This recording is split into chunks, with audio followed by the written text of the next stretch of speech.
Regardless of where you live on this planet, no matter what your nationality, the fact that the indefinite detention provisions of the NDAA are still on the books should disturb you on a fundamental level. If not, give it 3 minutes. The National Defense Authorization Act, which was passed in 2012 and extended in 2013 and 2014, authorizes the U.S. military to arrest anyone, anywhere on the planet, to deny them access to a lawyer, and to detain them indefinitely without a trial. Furthermore, the U.S. government claims the right to do all of this in secret. No one would know where you went. You would just disappear. The right to a fair trial is gone. And without the right to a fair trial, you don't have any rights at all.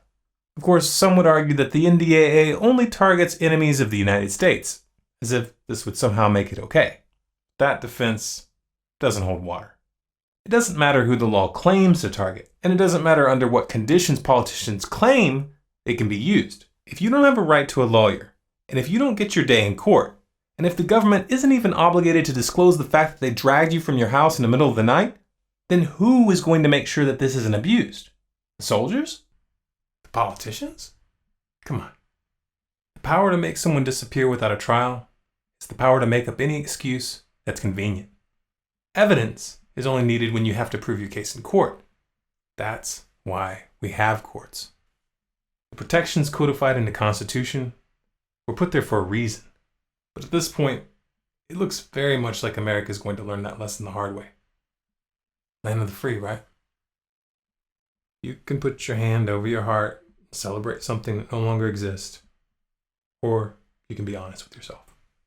That might be a bit painful. No one wants to believe that their kids are going to live under a military dictatorship. No one wants to see this coming. So most people put their head in the sand and do their best not to think about it.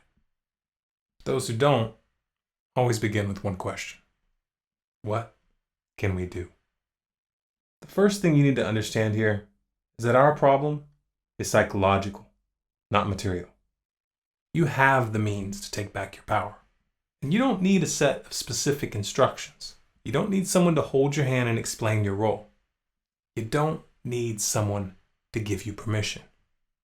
What you need is to turn off your TV, turn off your radio, put down the iPad, and ask yourself if you're going to be able to look your grandchildren in the eyes and tell them honestly that you did everything in your power to turn this around. Are you going to push this out of your mind because it's uncomfortable? Or are you going to convert that discomfort into a driving force? No one can make that choice for you. I'll tell you this much though. If that thought itches in the minds of enough people, we'll figure out a way to scratch it. And if that driven feeling is fully established in your heart, you'll find a way to make it spread.